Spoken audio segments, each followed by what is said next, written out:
at all. No, well, they better not. I told them how much they're worth, and they put it in their magazine. Well, why is anyone on this team? I'm looking through this, and I'm like, nobody's doing anything. They're just talking. Except for what's his name?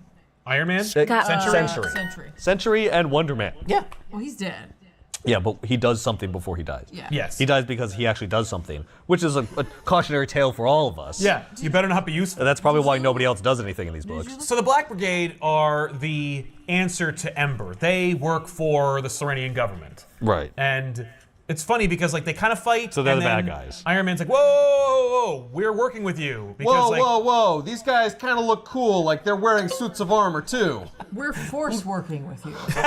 I wish Iron Man was like, these guys look awesome. I'm gonna look like these guys too. But never do they do that. So Iron Man takes the Black Brigade side? Yeah. Aren't they the bad guys? Well, they're the government, Ethan. Who would consider the government to be the bad guys? What side of the Civil War he was on? I know, but yeah, but that's not but this other creature who they're opposing, what was his name? He does back the. What was that creature? Yeah, he created Force Works. Ember is a representation of the will of the people. Right, but but they don't know but those that. people are revolting. What they know is that there's They're this. horrible. They're terrible. They stink on ice. What they know is there's a giant monster who's bleeding out of his mouth and screaming in a moon language. Okay, so this book is a critique of what Iron Man's doing. Yes. Okay. Yeah.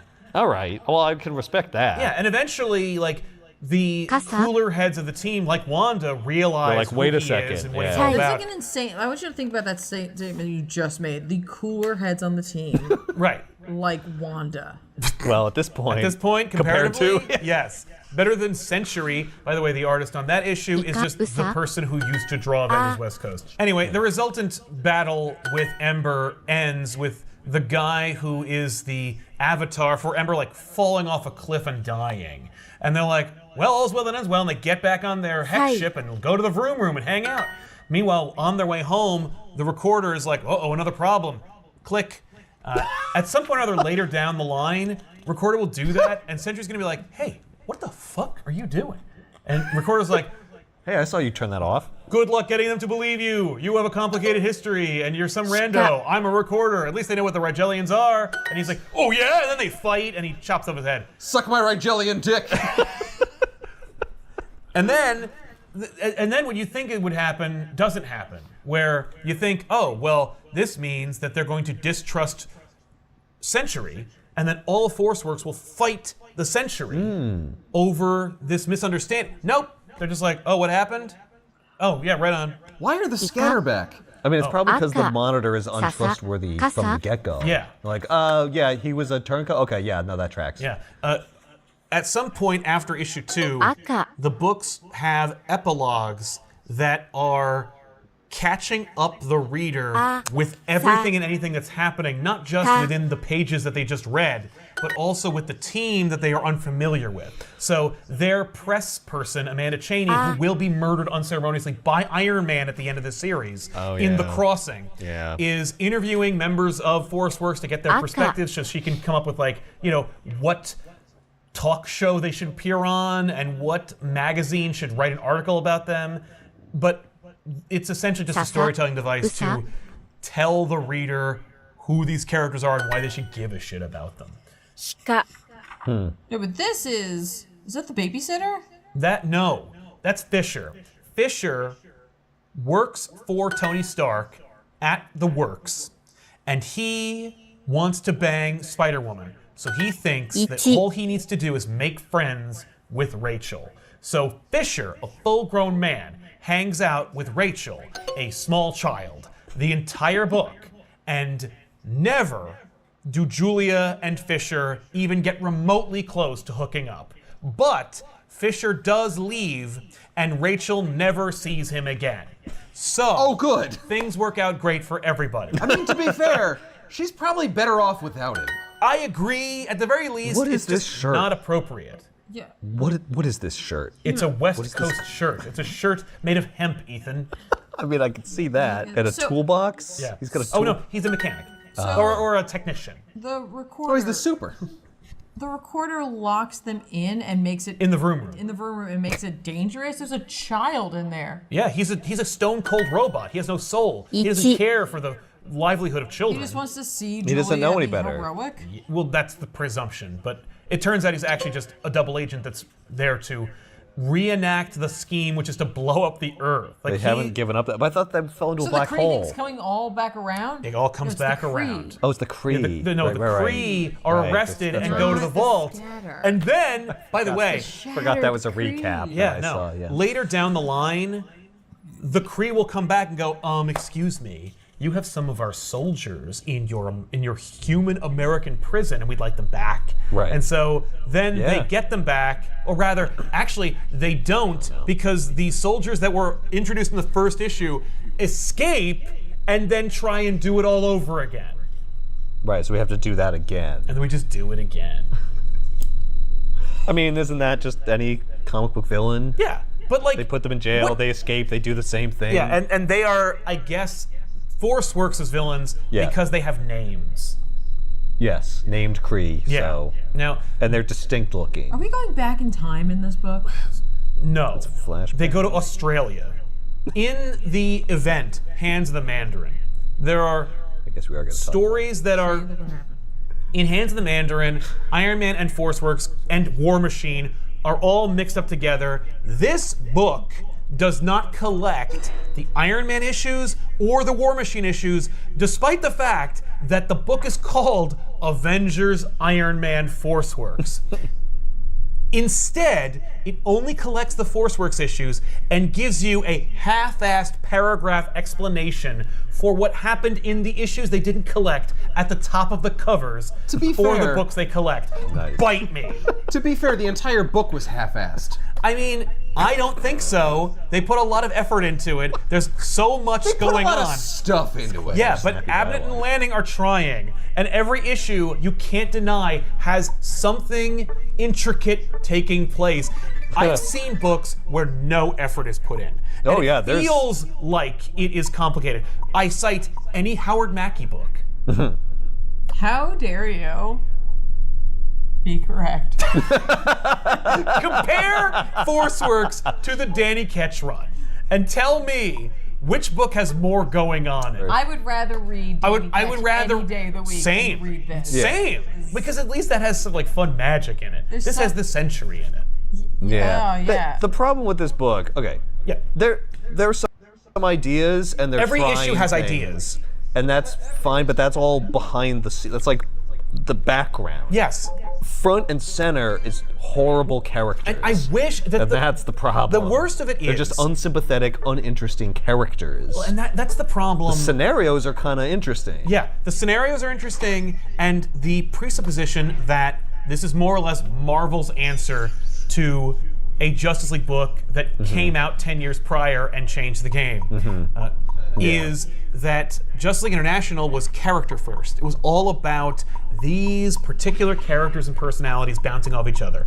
And they would do things like invade other countries or deal with alien invasions and so forth. It was the same shit, but it just didn't have the same priorities. Abnett and Lanning are world builders, they are sci-fi writers, they are 2000 AD British contemporaries. DeMatteis, Giffen, and Maguire, they invented Bwahaha. Oh yeah. It's just joking around and having a good time. Yeah. It's just doing things they've never seen before in comics. These guys are doing things they've always wanted to do in comics. And one is a classic, and the other is ForceWorks.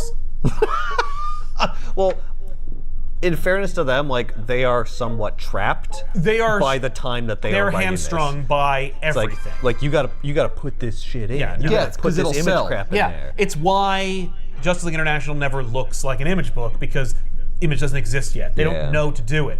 But it is why in Morrison's Doom Patrol, there absolutely is an issue of Doom Patrol that is a total send-up of Liefeld. It's pre-Image though. It's during the artist invasion of Marvel. And so Morrison is making fun of that via DC. But little did they know Image was a coming. Additionally, you're totally right about them just not including the ends of these things. Because I'm like, wait, at the end of this, Mandarin has his parallax. Yes, the Mandarin steals Centuries Parallax. And then he just has it again. By the way, Yes. I can't believe you didn't wait to do this to the holidays when there's a holiday issue in here. Well, I of know. course it's going to be a Tidings holiday of issue. comfort and joy. And then Yeah. over here it says, guess who's coming to Christmas dinner? Who do you think that is? Well, okay, so... Who does this book want you to think that is? They want you to think it's Wolverine. Of course it makes you want to think it's Wolverine. It's not, though. It is absolutely not Wolverine. And for a minute I thought it was D-Man. Is it Black Panther? It is not Black Panther. Oh. Is it Puck? Is It is Batman? not Puck. It, Yeah, it's Batman. no cape. Oh, yeah, it's right. Batman Beyond. Right. Yeah, it's Buttman. This book really wants you to think. Do we... He had man like It's frowning. so no. That's what his face I'm does. so sad. Why would they care about him? I'm in this book. Oh my God, is it Hawkeye? Yes, it's Hawkeye. That is not Hawkeye. That's Hawkeye. That is not Hawkeye. It will- That sucks. It's about to be. What's great is when they reveal it's Hawkeye, and it's just like they just make his mask do that, and you're like, oh, but that's not what your mask does. And they're like, yeah, moving on. Well, Yeah, they're anyway. they're just doing a holiday It's issue. it's a Christmas issue where like It's He's just saying humbug over and over again. he's absorbing it, you know. He's like why a couldn't he child. just make it anybody? He could have made it Wolverine. It's a comic. I know- It's not like he can't show up. Okay, there are two reasons why it's not Wolverine. The first one is thematically it needs to be Hawkeye because they want Hawkeye to, be represented. He doesn't have a book anymore. And when I say a book, I mean an Avengers book because he would have been in / leading the Avengers West Coast. He's not, and he's gone. Also, he's mad because And he's his wife, not invited to Force Works. Yeah, well, no, he quit before that. He left because his wife was murdered by Mephisto. So he's upset, and so he has an axe to grind, not a parallax, that is. So Hawkeye makes the most sense because we want, if anyone else was going to join Force Works, it's Hawkeye. The other reason why they can't be Wolverine is because it's '94. We're at a period where we may, in fact, have a multitude of editors-in-chief. And I've said this a couple times, but it would have been easier for characters in the Marvel Universe to cross over with Superman than each other if it was in a particular family of books. So it's like, I can imagine them desperately wanting to do Wolverine. I'll bet they wanted to make the silhouette look more like Wolverine and couldn't. Why does Captain America have all these pouches? He's trying to fit in. He's got a pouch for every ab. He's like, it's 1994, I gotta fit in. Bubbles just told me I need to wear these. Yeah, I was told I needed more pouches and belts. Yeah. So- I promise you it's an editor's note. I promise you they told him, but Captain America doesn't look like that right now. He's wearing this shit. And he won't in the next issue, but he is right now. But how can I carry all of my officially licensed Marvel trading cards on me at all times? It's as though it, And my participating fruit roll-ups. it's like someone sent him some pouches. They're just thinking he should just put on one set. Yeah, and he pick put your them favorite pouch. Or it's a belt, and he put it on wrong. Everyone sent him a pouch for Christmas. Yeah. Yes. Look, I'm wearing my holiday list. I told too many people I'd wear their pouches. Yeah. This is a mistake. I gotta. I- I'm trying to get it all the way in one day. Yeah. I'm trying to kill the pouch thing. This message is brought Yeah. to you today by pouches. He's like, hey, I look as cool as you guys. Yeah, it's like Dad, Oh. playing video games. Oh, no. Actually, I think I hate pouches. Actually, I think pouches are kind of the worst. Oh, rats! I guess we'll have to look like ourselves now. You slick son of a bitch. That'd be so funny if Marvel was trying to do that. We'll If they just add more pouches. just keep putting more pouches on until people think so it's people stupid. demand it looks like it did. And that was my problem earlier, where I'm like, Justice League International is all about character. Yeah. You could make this team work if they all had personalities. Yeah. But Make Force Works work. you could make Force work, but it doesn't because I don't care about anybody. Yeah. And what's worse is these same characters were already working Right. in Avengers West Coast. But it wasn't selling. And that's where the problem is. Yep. And it's like, so then what you needed to do was reboot. You needed a new team of new characters. And I think that No, what I needed was to make them extreme Yes. and crazy. And I think that's their problem is that they didn't want to lose the team. Yeah. B, they didn't want to lose the old readers. And C, they thought that since the book was selling so bad, that they Couldn't get any worse. well, that they could introduce these old characters to new readers like they're new anyway, because you're not even reading the book. Right. You're not You complaining don't about even old know- characters. You don't even know who these people are. Yeah. As far as you know, these are new hotness. Yeah. Why does he give Recorder A camcorder? Yeah. Well, because Recorder's recording for himself and for the Regelians, presumably. Yeah, I can't get into his recording brain. Yeah, thing. I want you to film this party because yourself useful this is to us the, for this is what the the first, change. last, and only Christmas party where Force works. And I want to, like, you know, watch the old video and masturbate. Yeah, you're to it. recording anyway. Record for us. Yeah, exactly, son of a bitch. You're taking up space. I see Agatha Harkness is here. Of course, Wanda's here. So she gets a recurring character at least. Yeah. Yeah, so it's not just the Hank Tony Pym show. was here too. Hank Pym was there. It's like, slap anybody lately, or? Oh man, I'm never gonna live that down, am I? I was Yellow Jacket when that happened. Oh, I'm sorry. Oh, there we go. I'm sorry, were you not Hank Pym? Yeah, I was Hank Pym. Why is he so mad? Because his wife was killed by Mephisto, and he wasn't invited to join the team, and he was having a problem with Iron Man to begin with. Anyway, well, the point of that story is they want to invite Hawkeye.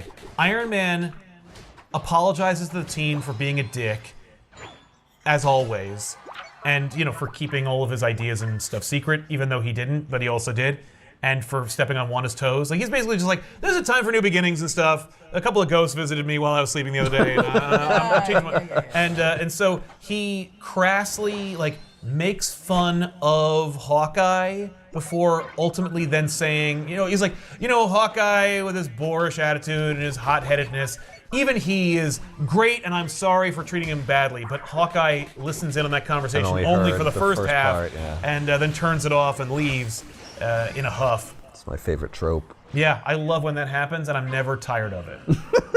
I think I hate Sentry. He is the worst, and I hate him too. Now he reminds me of Pariah. Well, because he is Pariah. He's like, I see. Oh, I've killed all these people! He's like, my and I'm child, and with her, my life, and I see their faces, but I can't remember their names. I'm like, Yeah. shut up! I don't know you at all. Shut up. Well, he's also also- supposed to be a Silver Surfer. Yeah. He's a lot of things. He's everything. He's everything. He's a lot of Sentry has many ideas. powers. He's a famous bull visually and thematically. Yes. Yep. Did all those other 100 people that are put into him also lose their families and children? Yeah, right? Or is it like one of them, or how does that work? Yeah, it's baffling. Can't he just remember somebody else's family? Right? Just pick a different Did you one. even have a family? Just You're focus on 100 a different one Yeah. of your. Does he have like multiple personality disorder? Like, do different ones take over? Oh, and this one is Pariah. Right. The concept is more or less that, like, when you squish 100 people into one person, you get a new person. Right. He's Tuvix. But how does he have like memory, like the memories of? Because I squished 100 people into one person. So it's not going to Really make a gotta lot of jam that sense. flavor in Well, and there. I've been a You're on fire!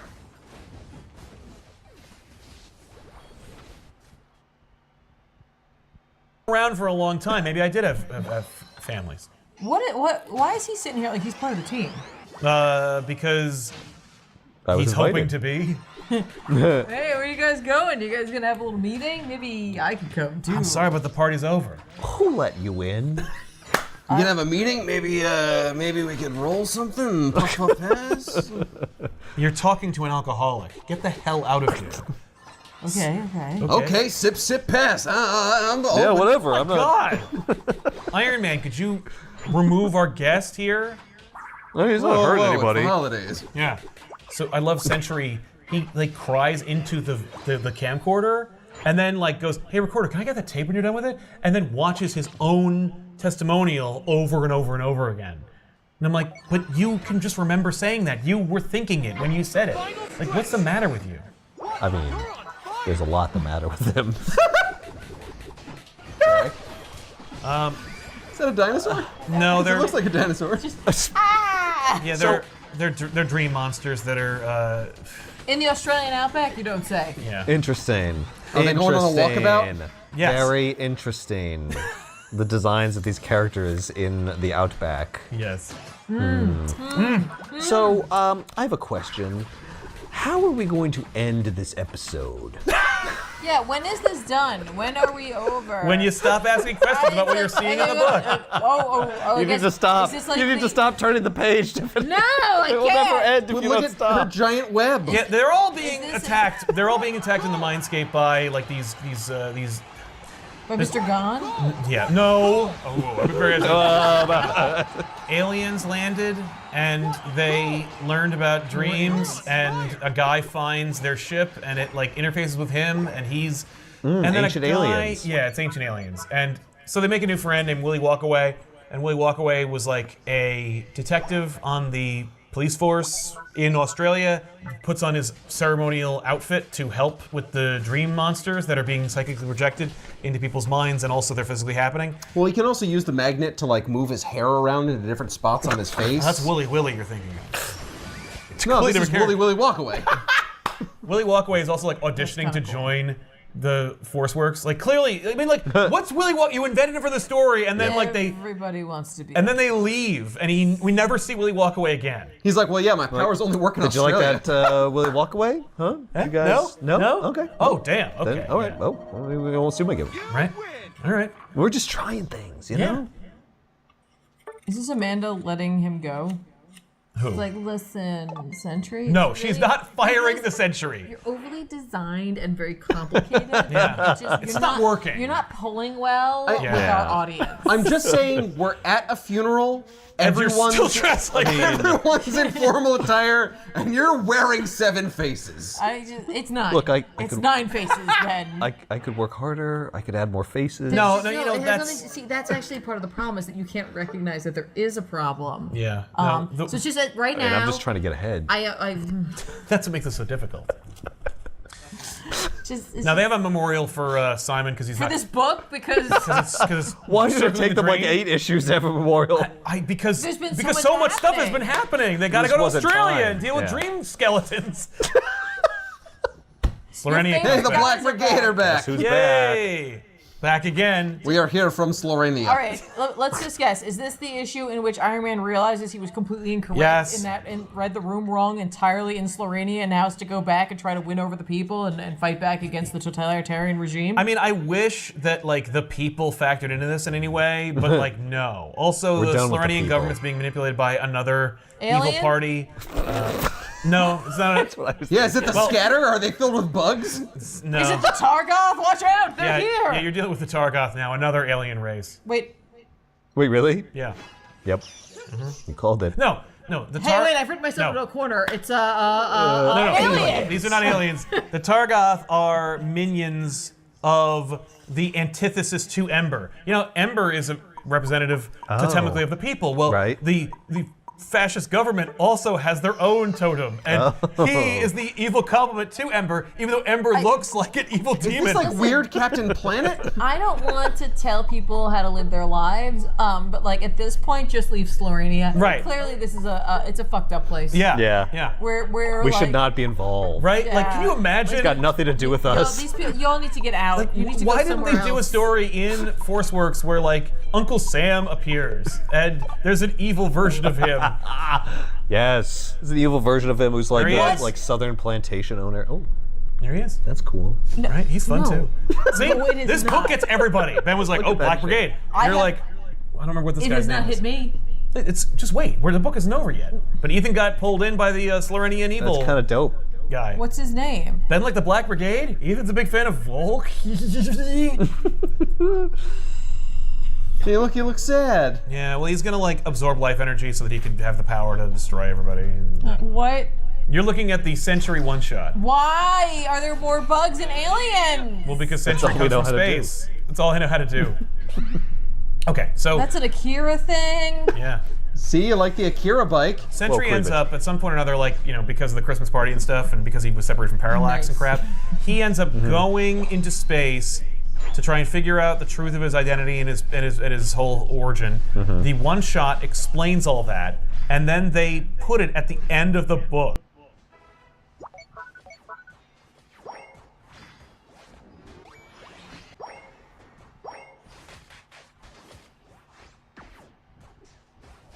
So, in between random issues, towards the end of Forceworks, the collective volume, Sentry leaves and then immediately returns. So it's like he never left. And this happened. And he's like, I got my tragic backstory, and I think I'm just gonna stay on Earth. And yeah, so You know what? I kind of suck. well, he's like, Where am I looking? I like Earth. Earth is cool. Yeah. I'm gonna stay here.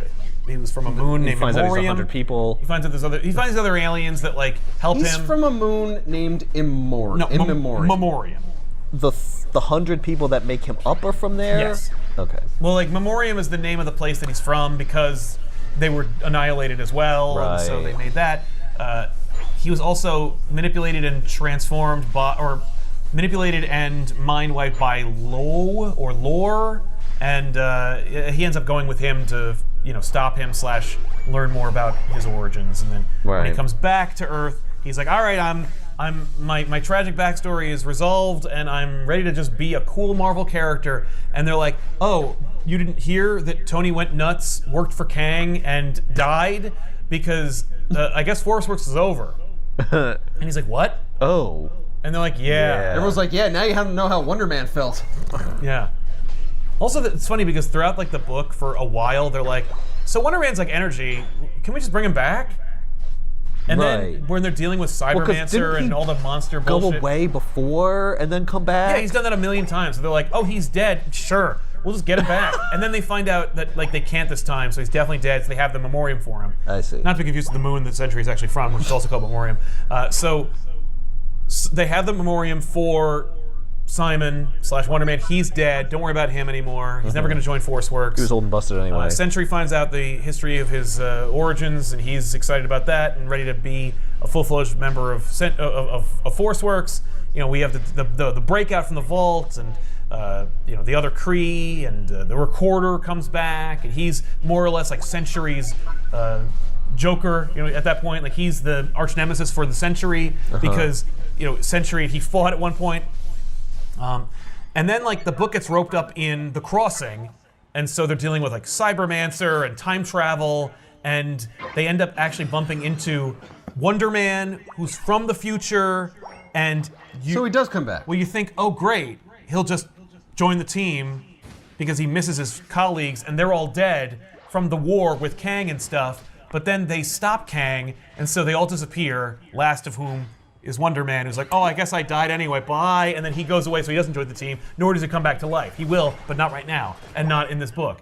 And so, The Crossing happens. We did that already, so we don't have to talk about that. Yeah. And then they're like, and then it's over. But the book keeps going.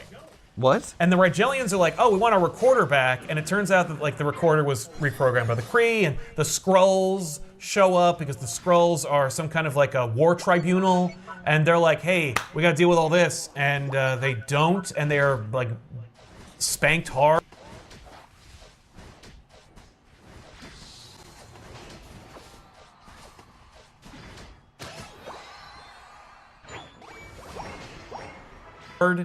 And Force Works kind of justifies their own existence and then is disbanded because Iron Man's dead. It's great because like, Iron Man's gone. I don't know who owns the works.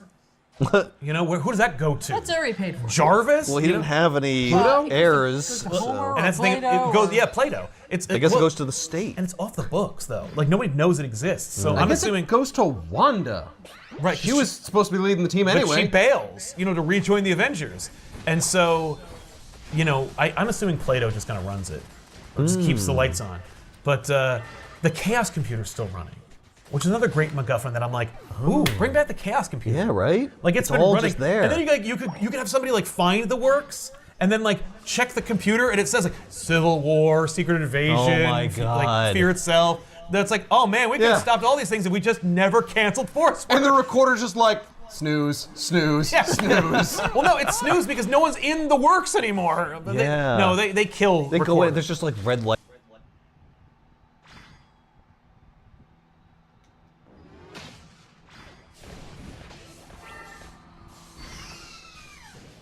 Lights flashing everywhere, and there's just like this list of all these things that's been stacking and unresolved. Up. Yeah, it's like, and they're all related. They're all connected to each other. Yeah, that'd be great. Man, that would have Spider-Man and Mary Jane's marriage. It just says Mephisto. Right, Mephisto. They rebooted Force Works, and they didn't do that. It's outrageous. Of course not. Of course not. But but the Chaos Computer's still running, and they're like, well. The Chaos Computer says one more thing. Let's beat Force Works one last time, and they run off into the sunset. And I'm like, who's gonna come back and turn it off? And also, that computer's kind of a problem. So yeah, Force Works just kind of like ends with a whimper. Yeah. It does end like they know it's going to, so at least they get to like have a send-off.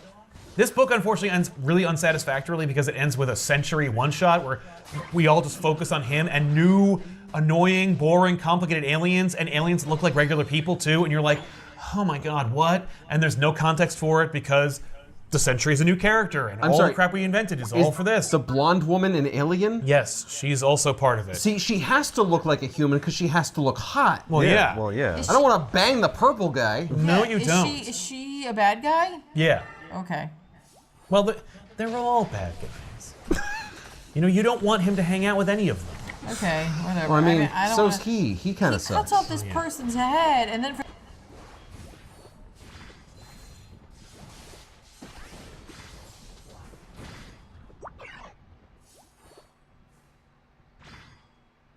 For 3 panels, we watch the body. That's because he is the key to Sentry's like betrayal of people and his working for the Scatter. This guy sold the Sentry to the Scatter and used him as a tracking tool to lure unsuspecting civilizations think to people him. cared this much about the Sentry that they're like, we gotta get this. We gotta I mean, get look, he only got Sentry one working. issue. We're gonna get this issue. NFL Super Pro had a series. This is true. Yeah, Damn you. the writers, was it Abnett and Lanning wrote this issue? They wrote all of them. Really putting a lot of faith in U.S. Agent. in U.S. Agent's ability to like wordsmith in his brain because he's in Julia Carpenter's apartment with a Totoro doll. First of all, says spy was here. The dissolving gossamer of silence is proof of that. No, I'm like, no, Jack, you did not say that. Nope. You don't even know what a gossamer is. Sure I do. She was the daughter in, like, Darkwing Duck? That's Gosling. Damn it! The collection also includes the Marvel Swimsuit Edition pinups of members of Force Works. I really hope Sentry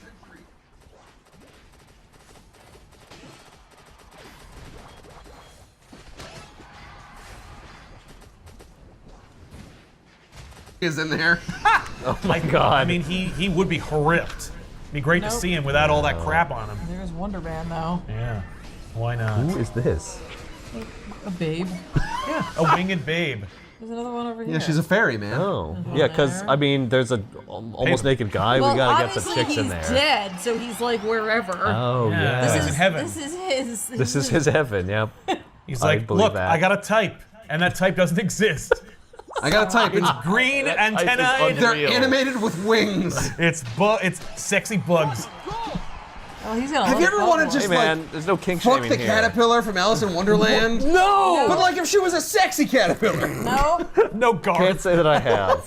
not at all. Yeah, me I neither. don't like this. It doesn't make any sense, and it's stupid. I mean, look. Well, it would have made makes more sense sense when if you you read it. read it. Does it? Yes. It No, probably I- still would have been It stupid. all feeds but- into it itself. doesn't make any sense from a lot of perspectives in terms of like. It's like, why it was would you do created. that? Right, like- Yeah. Why would you think this was gonna work? What are you actually trying to accomplish? Yeah, like whose Too many things. idea is this? It's Whose too much- it's- project is this? Like, Like you're trying Yeah. to do, like you're like, all right, well, we'll cancel West Coast Avengers, which is or is not working. We're gonna start this up. We're gonna use it to do something. We're gonna introduce a new character. Where maybe we're trying to launch that.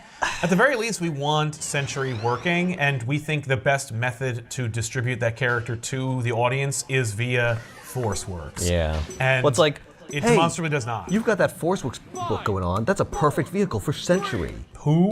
Oh, he's a character I just made up. New character, we've got to get him working. We know that's how that works. the future of because this company. That's how Onslaught happened. Pretty cool, Mom. Because It's Scott okay. Lobdell pitched Most of my Onslaught as like, controller works. so then Juggernaut is like laid out on the lawn of Xavier's mansion, and he just goes,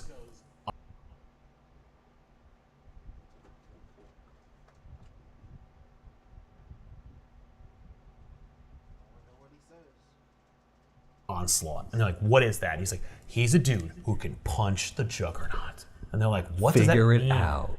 God, look, I already gave you the gold. You have to forge it into. You just have to get there. Right, you have to ruin every book in order to make that happen. Yeah. This is the only book that you could ever say that you could judge it by its cover.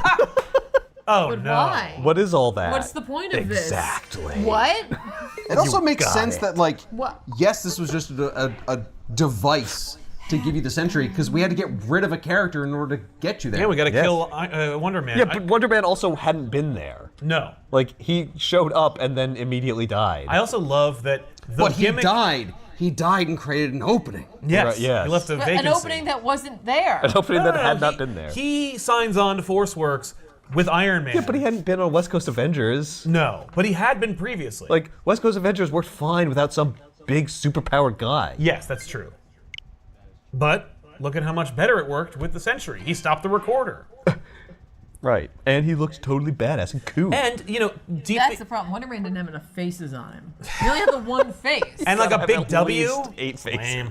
I also want to say, the book itself, like the book features the team of ForceWorks. When you open it up, it requires Wonder Man's sacrifice. You know, like Wonder Man is the old, ForceWorks is the new, that's the and key also to the old. whole But all thing. the characters are old except the one. That's true. So and shouldn't all of them die? yeah, but Where are also their Sentry t-shirts? isn't on the cover. Yeah, and I'm wondering also where the ForceWorks tank top is. Like I I've don't saw even it. see it in here. It's in the second issue. Oh. Yeah, you gotta get that second issue. That's the one that Scarlet Witch was wearing. Yeah, Scarlet Witch was wearing. The sexy right, workout you're right. outfit. You're all right. in. Yeah. I was so not paying attention to that. That's weird. There you go. Oh, there. Yeah. she's Oh yeah, wearing that's it too. a different shirt, by the way. that's They have another multiple one. What does that different say? articles of clothing. The better at what we do. The better at what we do. Instead of the best What? at what we do. Force works. The better at what we do. Yeah, Be a they're even sentence better or than a Wolverine. tagline. I think it is a Look, play it's on not the best at what- grammar works. Can I just talk about how fucking horrible their font is? Like, this sucks. I Graphic want it- design also not working for them. I need a shirt with it on it. It's- I need it to say ForceWorks. I Yo. want it. So I don't bad. mind it. It looks Me too. so half-assed. Like, it's just like, Yeah, like, what are you doing? What? I don't know what this is supposed to be. it's supposed to be in your face. Yeah, It's pooch. but it's also like goofy. Yeah, I mean, You know, you can do like scrawled and Yeah. make it like cool and It needs to dangerous be- looking. It's like, it needs to be legible. I need to be able to make it out and also have it It's be. meant to be like they're unrefined. Yes. Right, like they're- like, Avengers is I don't clean and care. polished. It's got a whole Like, font. We're dangerous. That's right. You don't know what's coming your way. There's 2 TMs on mine because they didn't align it properly. That's what we're talking about here. yeah, but you also have like do you see the Avengers doing that? No. Yeah. but you're also run by like a billionaire in like a And compound he's dangerous. with a computer that predicts the future. Like none of that is conveyed by You this. don't know what's coming. Yeah. Like this looks like a There's- Gen 13 font. Yeah, but like what it, is this? It matches this energy. Kind of.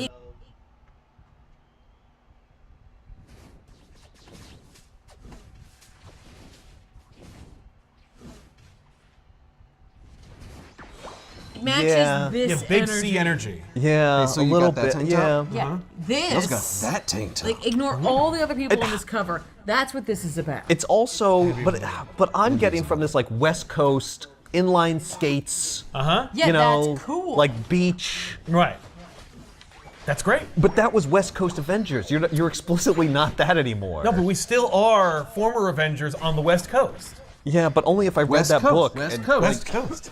Like if I'm new to this, I'm like, what is this? And I'm not seeing lots of panels of like skateboarders No. and like beachgoers and shit, which Well, I none would of these expect people would do with that. this. We have a hardcore conservative, a Romanian witch, a Yeah. billionaire industrialist, Then war why are you in single mom. California? a single mom, Like, what and is a the point corpse. of putting this team in California if you're not going to show me California They stuff? were already in California, and now they're gonna go that's from just where they California were. to all over the world And space and shit. and space and shit. Yeah.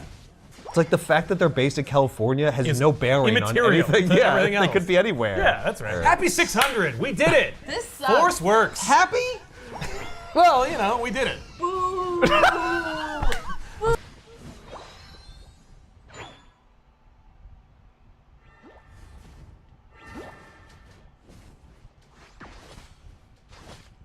Sorry. Ooh. Boo this man!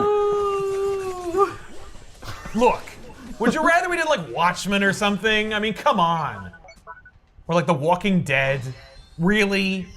Do you Yes. think that would have been a better episode? Oh, The Walking not Dead? necessarily. Force works? 100%. Yes. How dare all of It you? would not. It would not. The Walking Dead, no. That No. would be, it's a good book, but it wouldn't be as entertaining. We'll see by episode 700. But thanks a lot for watching, everybody, and for always watching. We do appreciate it, all of us from here, and we'll see you guys next week with another episode. I'm Sal. I'm Ethan. I'm Ben. I'm Tiffany. Keep reading. I'm dying! Woohoo! I'm out! He's just celebrating that he gets the Yeah, lead. Yep. that's not anguish. Nope. That's joy. He saw chaos. Chaos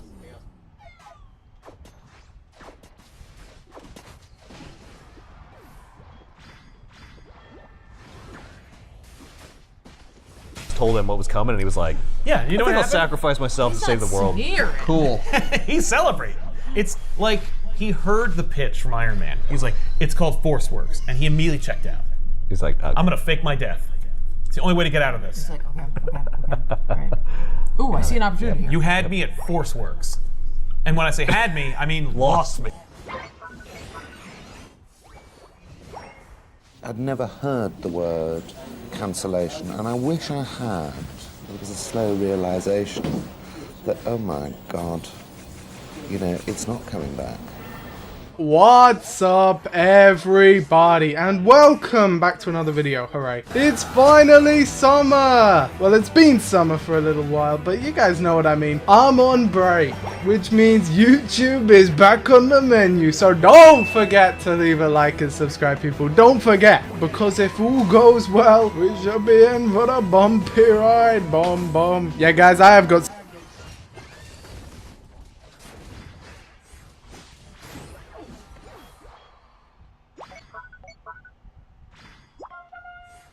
so much planned, it is not even funny. So lock in, people. And I say that to myself as well, because this video was meant to come out a week ago. But in typical DW Fan 91 fashion, the moment I recorded it and got to editing, more news came out that made the whole thing completely irrelevant. So I decided to give it a few days. I gave it 3 days. Now I'm doing the whole video again. Hopefully something doesn't come out the exact day that this does that totally makes the whole thing not worth it. The future of Doctor Who.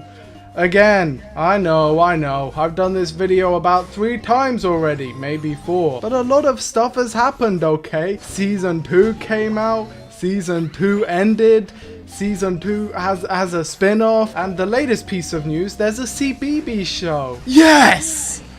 Fuck yeah! Oh my god, yes! Holy shit. We'll talk about that later. I suppose how I should preface all of this video is by stating once again for the people in the back that I am a loyal fan of Doctor Who. If some You gotta watch it no matter what. He has to watch it no matter what. He's admitting it right now. how you didn't know. But not even just that. I am a loyal fan of this era of Doctor Who. I've got the receipts for this, people. My channel was made to coincide with the 60th anniversary. In a manner of speaking, this is an RTD2 era channel, so it will always mean a lot to me. But as all of you know, everyone who has followed the channel since its inception 2 years ago, damn. But to all of you in the OGs and even you new gens, you should all know by now that what I value is honesty. Plain and simple. I will say it how it is, regardless of how it is, because I genuinely don't think there's any worth in lying about this stuff. Do I want Doctor Who to be fine and dandy? Yes. Do I want another season? Of course I do. Do I sympathize heavily with all of the people who claim that the show is perfectly fine and in a healthy state and everything is gonna be all good? Without a doubt. I've been there for the past 10 years. Since 2015, we as a fandom have that trauma from the first cancellation, and so have been in a near constant state of anxiety that we will meet the same fate yet again. Do I know how it feels? Of course I know how it feels. But first and foremost, I strive.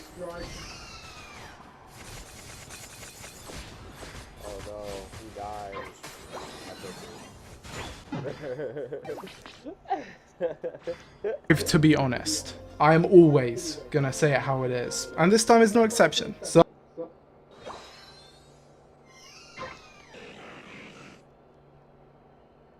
Actually, we should just let it keep stuttering.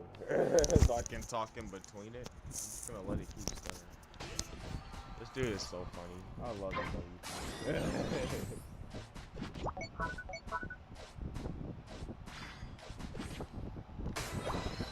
Don't give up!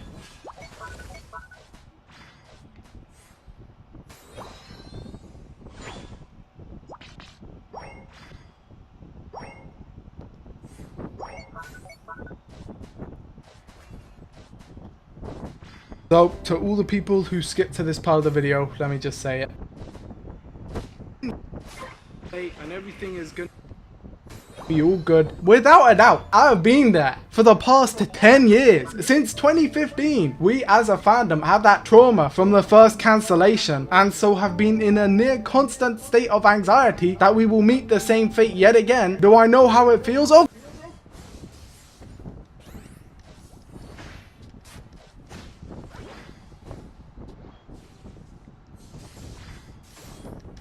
course I know how it feels. But first and foremost, I strive to be honest. I am always gonna say it how it is. And this time is no exception. So, to all the people who skipped to this part of the video, let me just say it. Doctor Who is cancelled. I know, scandalous, blasphemy, I'm a heretic. It is the truth. And somebody has to say it. I don't think there is any more. I think it ends here. I think the reality war is the last episode. For the foreseeable future. Who knows, maybe there'll be a special here, there, everywhere. Dimensions in time too, perhaps. I think it's done, okay? And I know the reaction that me saying this will have. You know, from one side, jeering, cheers, ha ha ha, I told you so, this show was so shit, lol lol lol lol. And then from the other side, you're just a doomer, it's fine, you want to see it fail. Naturally, I am a lot more sympathetic to those people in the second group. I don't blame them, that first group is very annoying. But I think because of those people, what I want to do, and this is difficult, right? Because, you know, the DW Fan 91 videos, they're full of jokes, right? And I can never take shit serious. And even in this video, which is talking about, you know, something sad, right? The show that we all love is cancelled. I'm still taking the piss 24/7. But to those people who leave comments and they say, DW Fan 91... Why weren't they breaking? It took them years, bro. What the fuck? When you're a hater, the show isn't done. Are there any sources that the show is done? I think it's fine, all of that stuff. I empathize tremendously, and that is why I want to explain to those in the community with no malice, no hatred, no ill will towards the show or any of those types of people, why it is indeed done. First, let's start with the undeniables. Russell T Davies has moved on to other projects. He's working on different shows. No new seasons have been commissioned, and he's left his column on Doctor Who magazine, effectively stating he's the only person who can do Doctor who can write Doctor Who. That's crazy. That's absolute insanity. Farewell and thanks for all the fish. He did say, I think that's his cope line for the foreseeable future. Why? How is, I don't know. Putting a show on pause, especially a long-running show like Doctor Who. Like, think about One Piece. That's what it's like, there's years where One Piece doesn't come out, but nobody thinks it's canceled or it's over. I don't know. I guess that's different because it's adapting a manga, but still, I don't know. It's a long-running show. We understand there's gonna be breaks and pauses, right? If it's gonna run forever, like The Simpsons or One Piece. Has moved on. Billy Davies has moved on to other projects. He's working on different shows. No new seasons have been commissioned, and he's left his column on Doctor Who magazine, effectively stating, farewell and thanks for... Let's start with the undeniables. Russell T Davies has moved on to other projects. He's working on different shows. No new seasons have been commissioned, and he's left his column on Doctor Who magazine, effectively stating, farewell.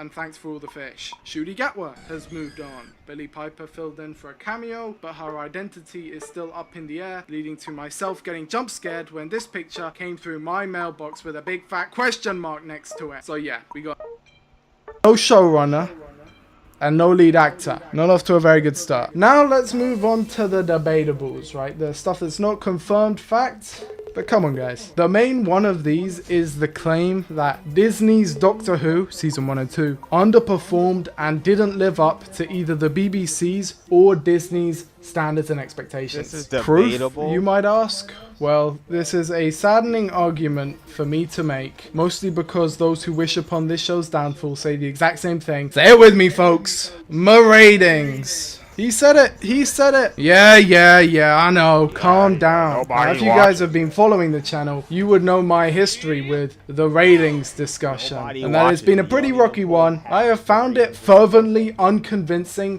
since pretty much forever. You can find videos on forums of people calling it out as early as 2006. But the voices really became emboldened after the big dip.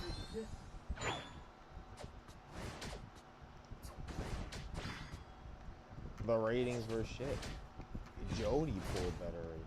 That shouldn't happen. That shouldn't happen. From 2014 to 2015, so Series 9. This, to me, has always been explained pretty obviously and intuitively by the shift in viewing culture away from overnight viewing to streaming and catch-up, and just generally more online ways of watching television. Thanks to this very handy dandy article, we can see the breakdown of figure averages, overnight, consolidated and catch-up, and the data does seem to indeed follow this trend. In the 2000s, the figures were high, but the catch-up was minuscule. Moving into the 2010s, the increase from catch-up jumped up massively, which, in congruence, as we progressed on, the overnights took a normal downward trajectory. In my opinion, this is standard for pretty much every long-running TV show, like ever. And Doctor Who has this handy-dandy trick of regeneration, which allows for bursts of rejuvenation every few years or so. That keeps the momentum going, so even as the Whittaker years came to a close, the gap between her era and Capaldi's was not too stark, and her Series 13 only continued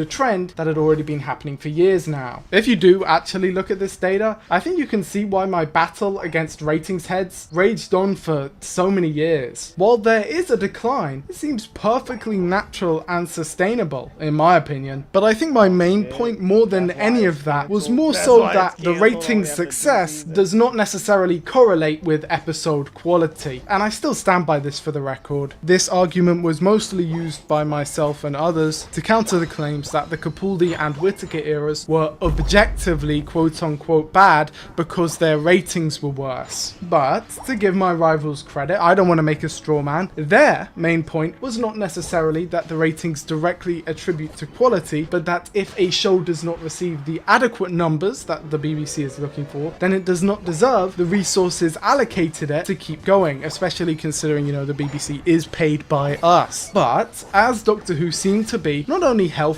but in a state where, if needed, it could be reduced.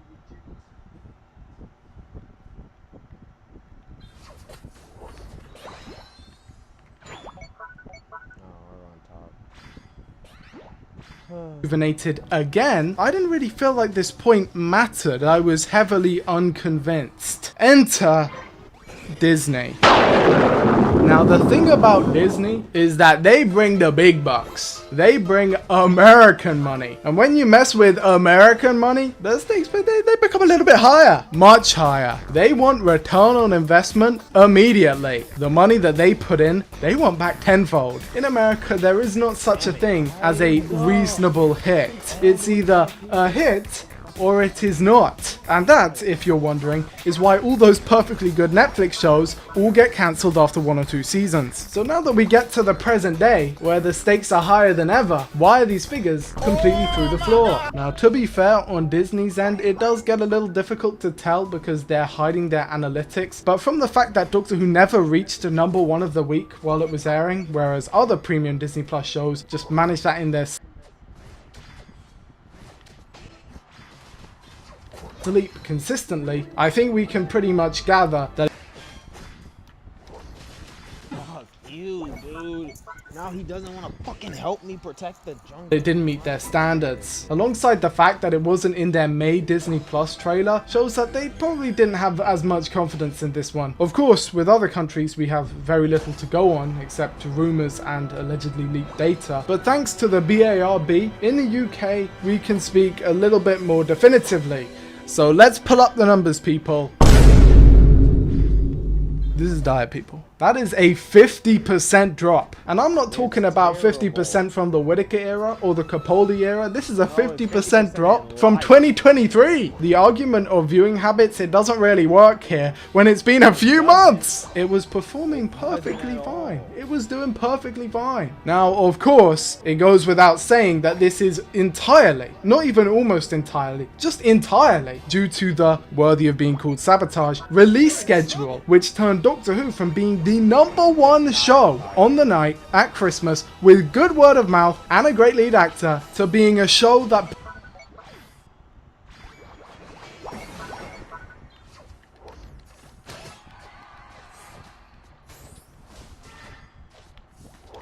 broke its lowest record ever 3 times in one season. This is not a healthy or natural decline. This is a culling, and it does not inspire confidence. When Years and Years and Cucumber have similar audiences and are being described by their own creator as quote unquote dying a death, I think it is fair to say that this era underperformed. Just for context, people, The Reality War, which did actually release at a good time and in the cinemas too, the finale to the well enough received second series of this new era, did worse than Legend of the Sea Devils. Legend of the Sea Devils was released in the worst climate possible, rushed out in a terrible slot with minuscule marketing, and is one of the few Whitaker era episodes which I would actually say underperformed by a lot, and it is still higher than the episodes here, and it's not even close. But now that's all settled, let's move on to the final points, the speculation. Let's talk about Spino! The war between the land and the sea, or as I call it, the war between the too long a title. If you can believe it, folks, I actually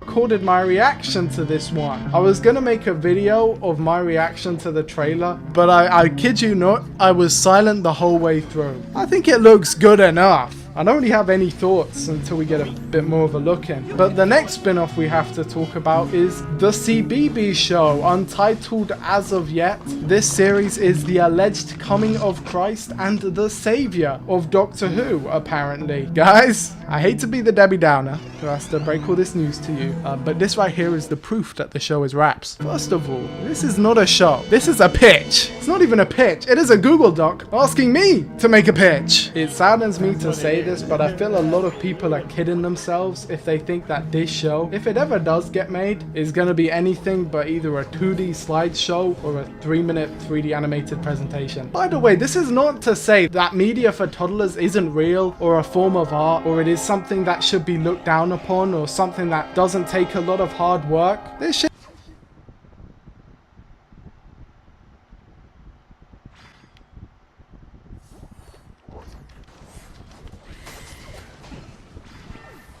it is real. Thomas the Tank Engine is keeping a whole industry up. But to think that Doctor Who going to CBeebies is a good thing, unlike what I've seen some people, sadly naively, suggesting, this move does not suggest faith in the band. In fact, it suggests the complete opposite. In fact, it suggests the furthest away from faith and confidence as we might possibly be able to manage. Faith and confidence in Doctor Who would be shown with, say, like a press release or an announcement or anything. It has been a month and we still have no word on anything. This is the only time in history where we do not know who the actor playing the current Doctor is. And I think that is what I resent. That lack of transparency. Now, let me just clarify on that I don't think that fans or audiences are entitled to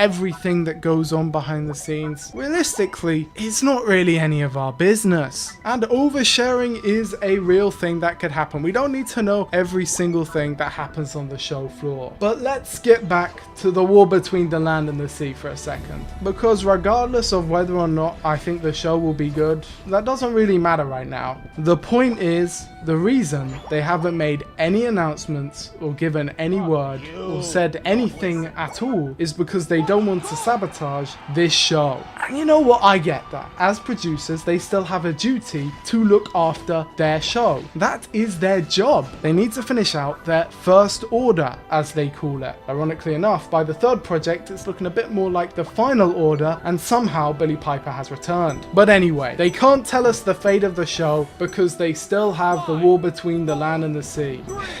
Sure, that makes sense from their perspective, but I think you can tell by the fact that I have to make this video that as a fan of Doctor Who, I am incredibly disappointed. I have genuinely loved this era of Doctor Who, and I have championed it. That's what this channel is. It's just a labor of love to Doctor Who. So to be lied to in that Unleashed, this was always the plan. We can see your hairpiece. Who do you think you're fooling? We all know that you did reshoots. Why do you lie? How? How can I take their side? How can I say that what they're doing is the right thing to do? If you guys have been following the channel recently, over the past few weeks, I have gone through the cycle of grief and I am almost reaching that acceptance stage. But I never actually said what it was I was grieving, because I was grieving Doctor Who. I am grieving Doctor Who. It is a part of me. It's a part of who I am, not just because I am the DW Fan 91, but because I have spent the past 20 years with modern Doctor Who, and I am sure that I am not alone in this. It is a massive part of millions of people's lives. And so while I understand that duty of care that the producers have over their other shows, I just cannot respect the decision to lie and deceive. It's dehumanizing. We all know why the truth is not out there, so that these same fans can be strung along, can be held in a state of maybe, so that they'll show up and give their money whenever necessary. If you were to say it was over, then they'll let go. The numbers will go down. But this state of flux is torturous. It's torturous. And that is why I sympathize and empathize so much with those people I mentioned earlier, the anti-doomers, those who desperately cling on to the show and insist that it's not over. It's not their fault. They're being kept there intentionally. That is the goal. And so it's this constant ping pong of, oh, the show is over. Oh, the show is back. Oh, the show is over. Just give us some dignity. Just cool it. Just cool it. The simmers from the fire of the reality war have faded. I'm not angry. How could I be angry? Those feelings of rage and fire, they fade so fast. They're fickle, combustible emotions. That's why they're traded so easily. But for the sake of the most loyal and amazing fandom in the world, and yes, I know, I'm saying that about Doctor Who, but it's true. But it's true. I know. Best case scenario, 2-year hiatus, which is still the longest hiatus in modern Who history, and the same gap in time between now and Eve of the Daleks. But as soon as that announcement rings out that Doctor Who is on vacation, this fandom will heal. The show, Doctor Who. I guess in a way it's canceled because we're not getting Doctor Who yearly, but I typed on his comments. I think it's sad you have to do the entire preamble to criticize the show because the writing was on the wall. The show couldn't pull half the base audience, which is 8 million, but I believe in season 3. It might be years, but for an ongoing show, there's going to be breaks. They can't call it yet because they're scrambling to make it work. Amazon or another streamer might buy it. Excuse me, I didn't burp in the comment. And give the fans what they want. Amazon and another streamer might buy it and give the fans what they want. And take all the money we've been trying to give to the BBC.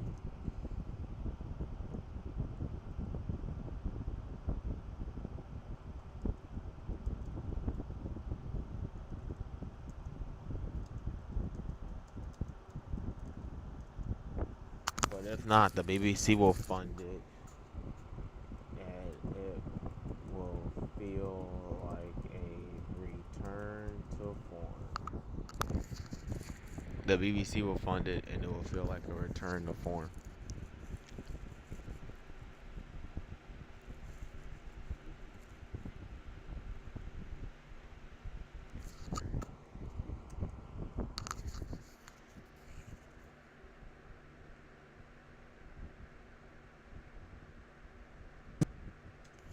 History and the same gap in time Guess we're between gonna now play till I lose.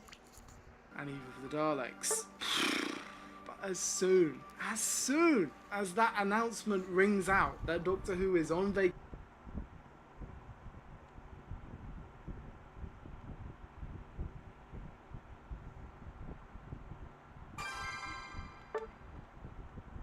vacation, this fandom will heal. The show, Doctor Who, 15 seasons, it will be able to be viewed holistically. Those who are bitter and angry can let go, those who are passionate and happy can go on, and those who might feel somewhere in between can work through those feelings. But as the content mill keeps churning, it feels like time is stuck in place, where every conversation is exactly the same. Wasn't the reality war a load of shit? Wasn't it a bad idea to bring back Ronnie? Why did they go with Omega? Blah blah blah blah blah. I feel like everything has been said, and it's not an admission of defeat. You are not giving in to the haters or whatever. If you come out and you say that you tried and that you want to keep going, that you need our help, that you need the fandom support, if you are honest, we will be there. Believe it or not, the fans do still love you. Those voices. The fans are gonna be there if they're giving you agenda pushing garbage, propaganda.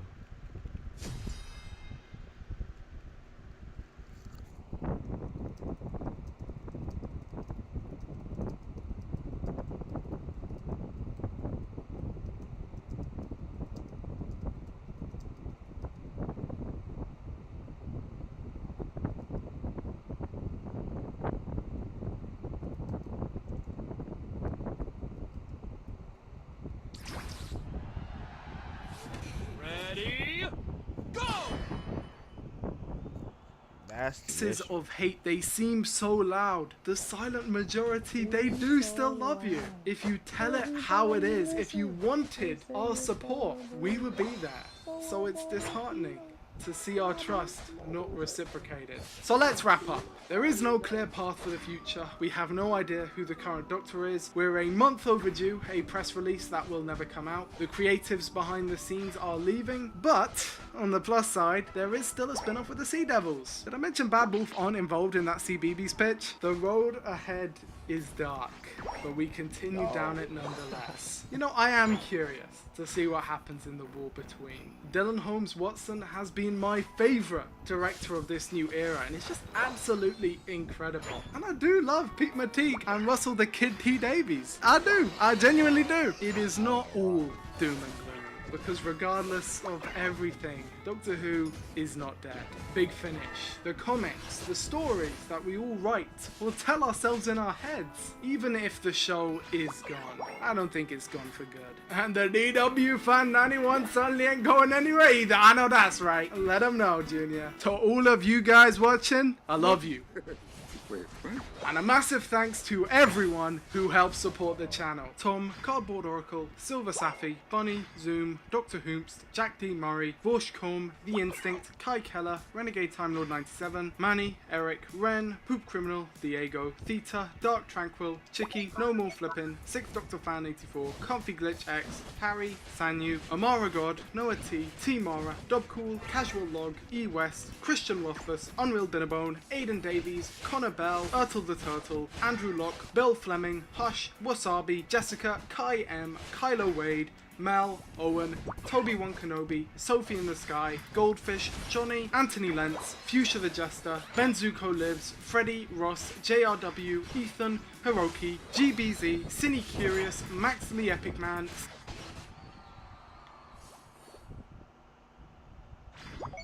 Alright, this patch is the biggest that I have ever seen, even more so than the Gourmet and Treasure Town overhaul. And I've even confirmed this by putting the patch notes in a Word document and comparing the word counts.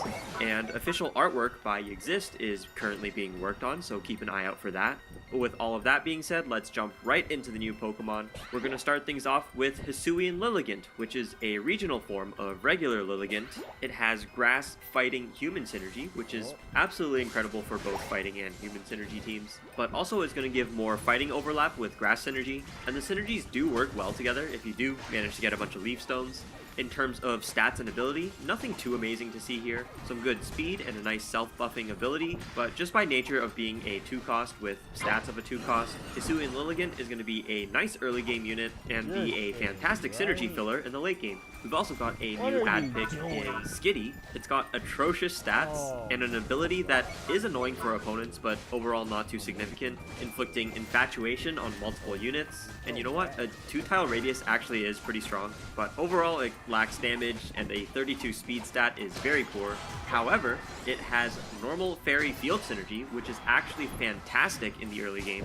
If I'm running an early team with a Lillipup and an Eevee, it's going to take a really bad item component to convince me not to pick Skitty. This is going to be a very strong unit in your normal field comps, which are already some of the strongest early game synergies you can run. So despite its bad stats and not too impactful ability, Skitty definitely has a very useful role in the game. Let's also talk about Glameow and Purugly. They are a normal dark 2-cost ad pick. These guys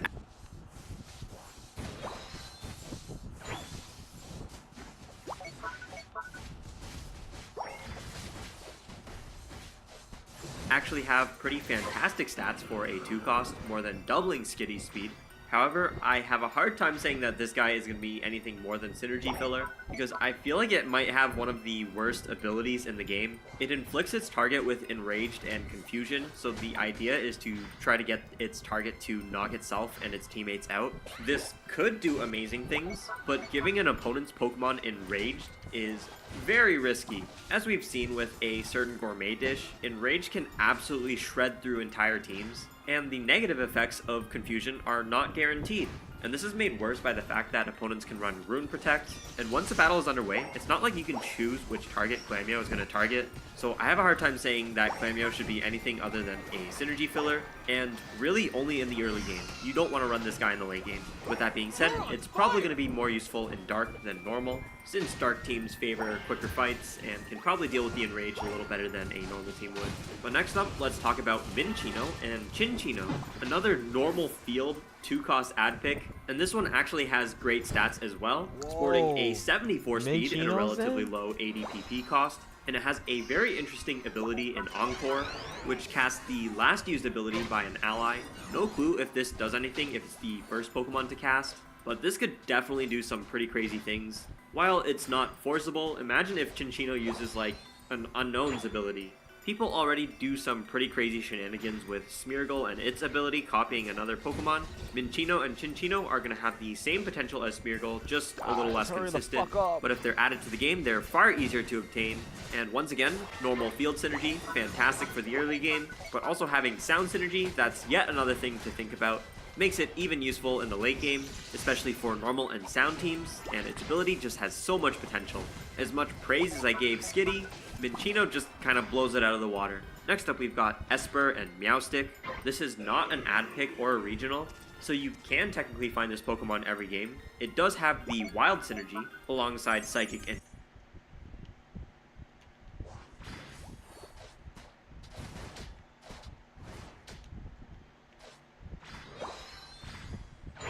They added a lot more field, wild. and it has 2 evolution forms. If you have more psychic units, then Esper will evolve into its male form, while if you have more field units, it will evolve into its female form. Esper and Meowstic male have a pretty strong ability. It becomes invincible to physical damage and reflects 50% back to the attacker. And it does have psychic synergy, so this reflection damage can definitely scale up pretty quickly. But Meowstic female has a different ability, still the same stats and synergies. Instead, it has the ability Store Power, which deals single target damage, and this damage is increased further by the number of stat buffs that Meowstic has.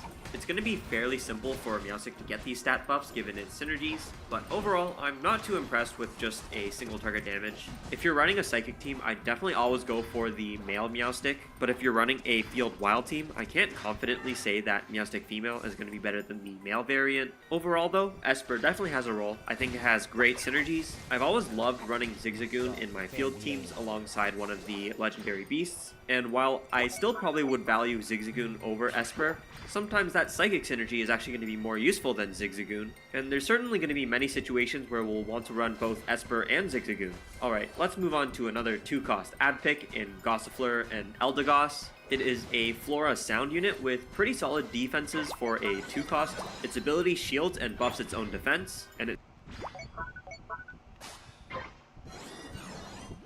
The final stretch!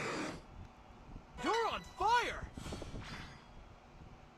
scatters cotton on the field, which can cause Pokemon to fall asleep. I think this is going to be pretty useful for Sound teams. Sound has a very weak early game, and they're especially lacking in good frontline units, and Gossifleur fills this role by being a frontline early game tanky Pokemon with Sound synergy. Let's move on to 3 costs. We've got a new ad pick in one of my favorite Pokemon, Surskit. It has Bug Aquatic synergies, and its ability is a dash, the same as Weasel and Floatzel. When it evolves, it gains Flying synergy and a new ability, the same as Beautiflies. It's still a dash, but it also gives itself a nice amount of stat buffs. Definitely a very strong ability, but Masquerain doesn't really have any standout stats. With that being said, I think Surskit is really good. It is a very dangerous Pokemon to add into your game because it has the potential to work in a Bug Flying team. There's already crazy amount of overlap with Bug and Flying, and having Masquerain in the game just adds yet another option. Alright, let's move on to the 4 costs, Giraffarig and Farigiraf. And check it out, it's yet another normal field Pokemon. It also has Psychic synergy, some okay frontline stats, and a pretty strong ability that targets the furthest Pokemon and hits everything along the way twice. Add this to the list of field normal Pokemon, it's going to cause field and normal to excel even further, at least in the mid game when those 2 synergies are at their peak, and I'm very excited to try this guy out. And I think a lot of people are sleeping on field. In the last 2 patches, field has never let me down. It definitely struggles in the late game and has some weak matchups. And with all these field normal ads, I'm ready to take fields early and mid game up to another level. And with all of that being said, it gets crazier. The field unique Stantler now has an evolution. Say hello to Weirdeer. Weirdeer is obtained when you change regions while having a Stantler, and while it does lose a bit of speed, its other stats are improved, and not just by a little, some pretty significant boosts in its defenses, and its ability also deals a little bit more damage. I think Stantler is the best field unique now, just because of the strong late game Pokemon in Weirdeer. As I've said before, field falls off in the late game, but Weirdeer is going to do what it can to mitigate that loss, and it's pretty much always going to be a guaranteed evolution, unless you get unlucky with your legendary portals. Next up, we've got Indeedee Male and Indeedee Female. They're both normal psychic uniques with support abilities. The male variant has weaker defenses, but gives a buff to allies, including PP that actually scales with ability power, which can be very dangerous, especially in a late game psychic team. And the female variant has better defensive stats, and its ability gives itself a bunch of shields. It will leap across the field, and any Pokemon that was targeting it will become infatuated for 3 seconds. The ability is called Follow Me, and conceptually I think that is hilarious. Absolutely fantastic design, whoever came up with this idea. These Pokemon be thirsty for this weird goat thing.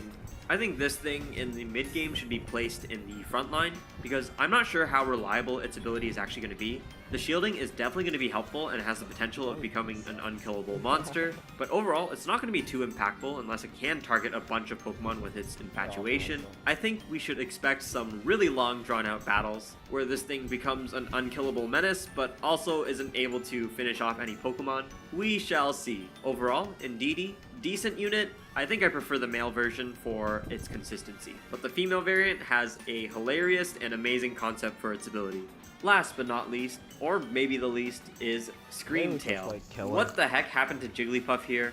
We've got a tanky Psychic Fairy Sound unit, and its ability Boom Burst deals damage to all adjacent units, including allies, and it also inflicts Flinch. We haven't really seen anything like this, so I'm not sure what the best applications would be. I imagine it's probably best to isolate your Scream Tail so that you don't accidentally have it kill your allies, and also just make sure that it's able to cast before it dies. But yeah, I'm definitely interested in seeing how people play this unit, but it has good synergies, nice stats and defenses and speed. Yeah, definitely gonna keep an eye on Edgy Jigglypuff. Alright, now let's talk about the new legendary Pokemon. First we got Okidogi, I hate that name. It's got Poison Fighting Wild synergy. It's got very nice rounded frontline stats, and its ability poisons itself for 3 seconds, but also gains a bunch of stats in attack, defense, and speed. Give it some Rune Protect, and you've got a very solid scaling unit. I think this thing is going to be very strong in fighting teams and decent in wild teams. Next up we got Monkey Dory, another terrible name. Monkey Dory is a frontline poison psychic human synergy Pokemon. It has a great speed stat and some nice frontline defenses, and its ability possesses an enemy Pokemon, and possession is a new status that turns enemy Pokemon into allied Pokemon. That is extremely strong, and not only that, but Monkey Dory's ability scales with ability power. That sounds extremely potent, and even if you put Rune Protect on your strongest Pokemon to stop it from being possessed, Monkey Dory's ability will instead do damage to targets that can't be possessed. This thing is going to be very annoying to play against, but perhaps not as annoying as the next Pokemon, Pheasantipity. That's a slightly better name. This guy has Poison Fairy Sound synergy. It has solid defensive stats, but it actually is a 2-range unit, and its ability is the same as Skitty and Delcatty's, but its range is 3 tiles. It also only has an AVPP cost and a solid speed stat, and you can imagine in a Sound 6 team, this thing is going to be casting all the time, and entire teams are going to be fully infatuated against Pheasantipity. I am definitely scared and probably not going to have fun when this thing is popping off against me. And with that being said, if you do have good sources of Rune Protect, hopefully this thing's ability will not be too impactful. Hopefully. There is technically one more Pokemon to talk about, but we will talk about that one Pokemon when we go over synergies. For now, we are going to move on to changes to Pokemon and abilities, and boy, there are a lot. Since there are so many changes, I'll try to be brief, but if there is something worth talking about, I will. Conkeldurr now spawns 2 pillars instead of 1, which means you're going to see twice as many concrete pillars as you used to, which is likely 0. Cherrim Sunlight got some huge stat buffs, which definitely makes it a more valuable light spot user, but I think you'll still probably want to put your high damage dealing carry on that light spot instead. Maybe if you're running Light 2 as a side synergy, Cherrim would be the best light spot user, but overall, this is a very nice to have for Cherrim. The ability Mach Punch, a slight buff, whereas both Urshifu abilities, a slight nerf. Articuno's ability, once again buff. Iron Valiant's ability, slight damage and shield nerf. That being said, this thing is still definitely going to be a menace. A bunch of Alchemy form abilities got some buffs. The Rainbow Alchemy gives PP instead of AP, which in my opinion is a huge buff. Veluza is Vowena this patch. It only sacrifices 30% of its HP. That being said, I still think it's just going to be a synergy filler. A slightly less worse synergy filler, that is. I think the word for that is better. Piplup's line got a nice attack stat buff, and the ability Waterfall, which belongs to Goldeen and the Human 6 HM, it got a decent shield buff. Seadra and Kingdra got some damage buffs, which also makes their ability stronger.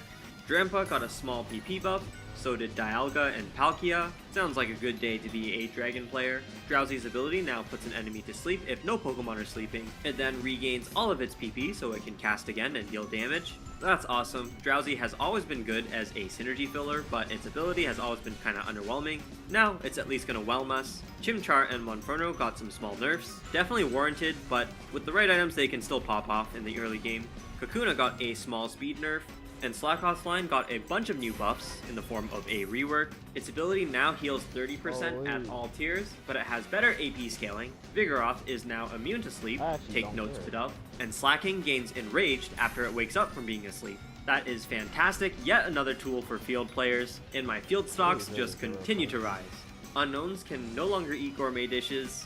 Like, that was pretty much only possible with Unknown O or like a picnic set, but sure, that's fine. Psyshield Bash technically got a small nerf.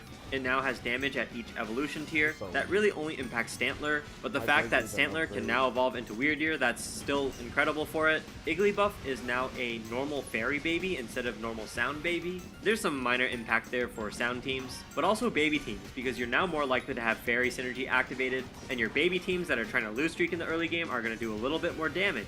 Prismatic Laser, which is Necrozma's ability, now hits a 3-wide column centered on its target, at the cost of a small damage nerf.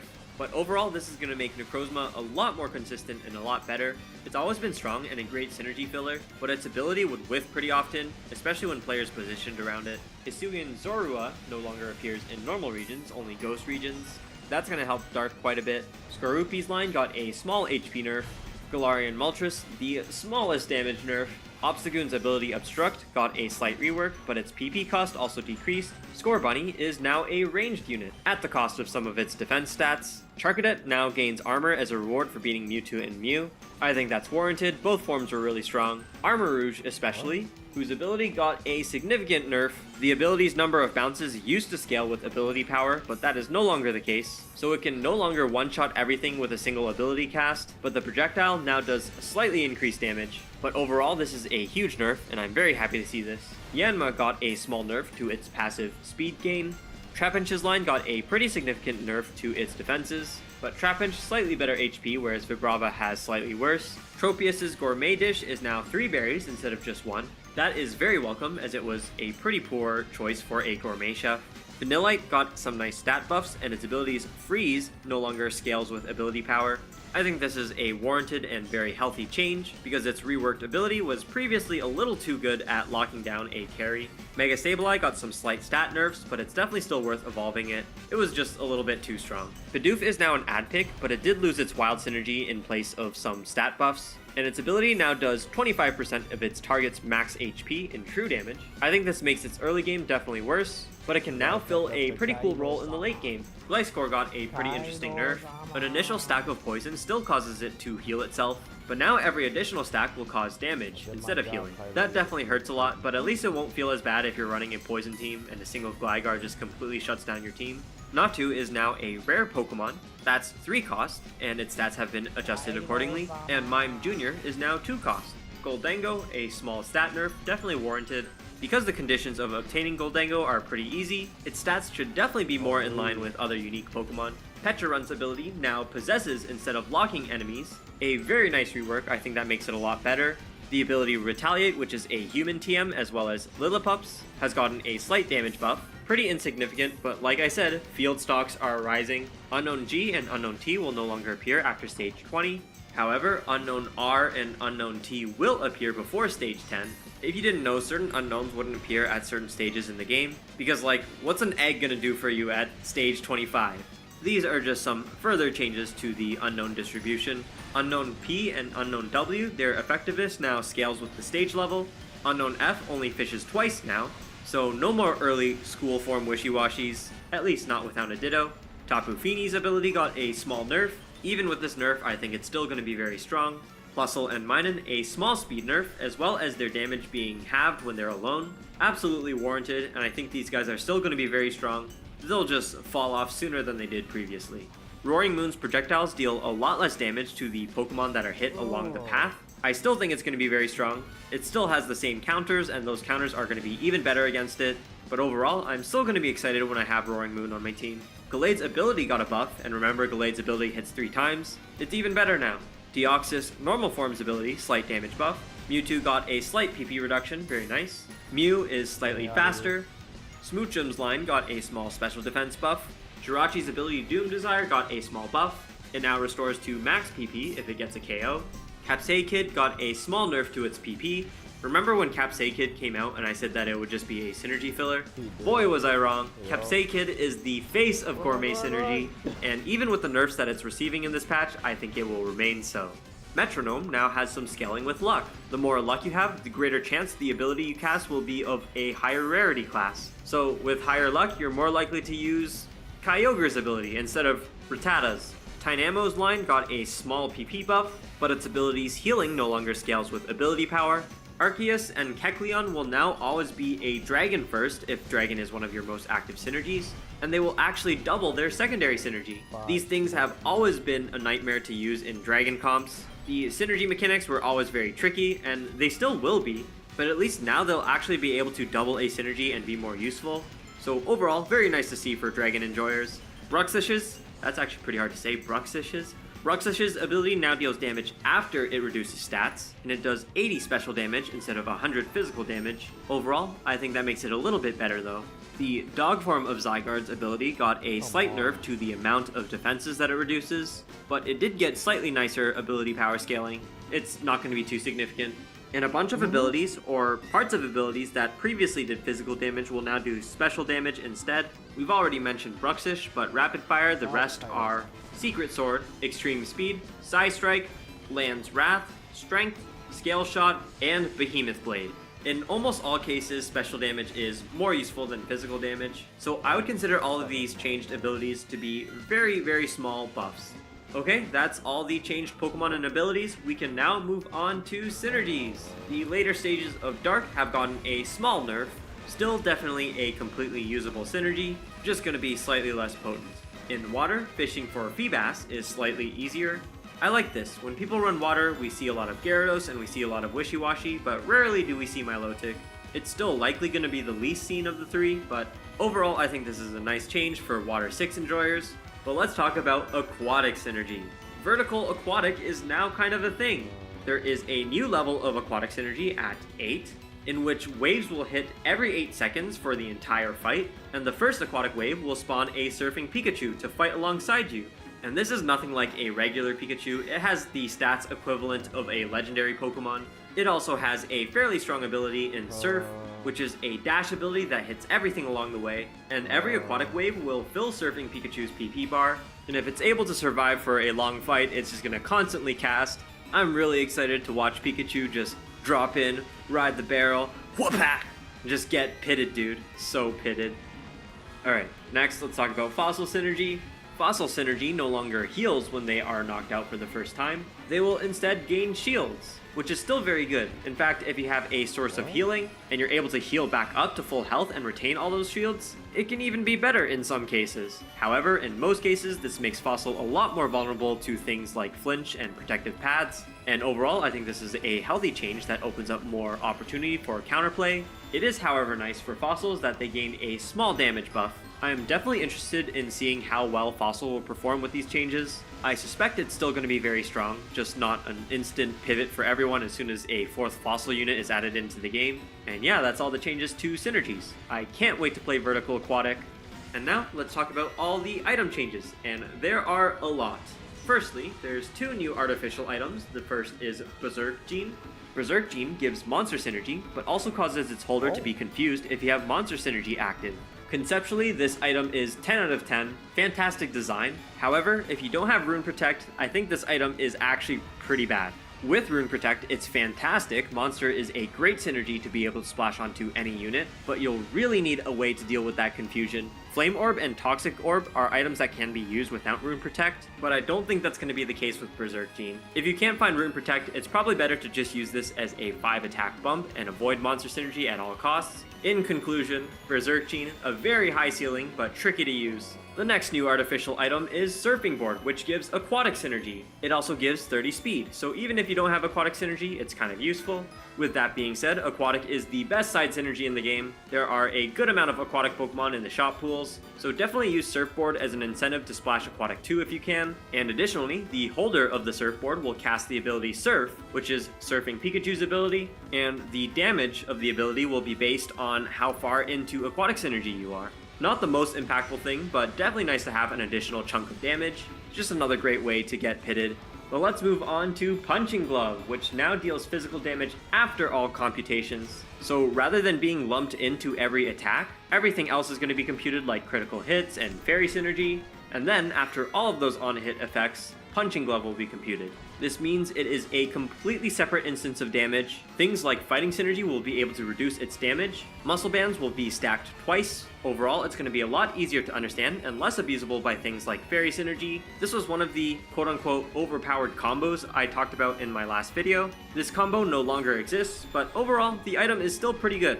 Scope Lens also got a nerf. It now only steals 10 PP instead of 15, and it can no longer steal PP of a target if it doesn't have any. So previously, if you hit a target that had, say, 3 PP, it would take away that 3 PP and give you 15. Now it's only going to take 3 and give you 3. Overall, this is much more balanced, definitely warranted, and a lot less oppressive. Another crafted item that was nerfed is the Lucky Egg. Still a very solid item, but it gives less defense, less ability power, and less luck. Another thing that I discussed in my video that I considered overpowered was the Spell Crit combo, where you built Lucky Egg, Reaper Cloth, and Scope Lens. It certainly is still a very strong combo, just no longer a super oppressive instant pickup for every team anymore. And that's how it should be. Power Lens previously didn't reflect any special damage that was dealt on attacks. This is no longer the case. A pretty small change, but it does give a minor counter to Fairy Synergy. Capsaicid's signature dish, Curry, got a small nerf. Definitely warranted. Entire teams are built around Capsaicid Curry, and while this nerf is definitely going to be nice, I don't think this is going to change much. Chef Capsaicid is still going to be a staple for many teams. And a bunch of other gourmet dishes got buffed. Instead of going over every single one, I'm just going to list them, and feel free to pause if you need to. We've got Moo Moo Milk, Star Sweet, Berry Sweet, Berry Juice, Smoked Filet, Rock Salt, and Spinda's Cocktail. There's also a change to Binding Mochi, which now inflicts Possessed. Hearty Stew now burns the Pokemon if it's holding a cooking pot. That can actually help you make use of the effect of cooking pot. The shiny item Comet Shard got a small nerf, where the protect duration of the item has been reduced. I don't think this was necessary. Despite how well this item is performing, I don't think it's actually that strong, since you can very easily position around it. You don't even have to worry about mind games if you put 2 weak units on either corner of your board and the rest of your team in the middle. If players eventually figure that out, I think this item could be buffed back to its original state. A very minor buff to Gold Bow, it now gives its holder 50 shield.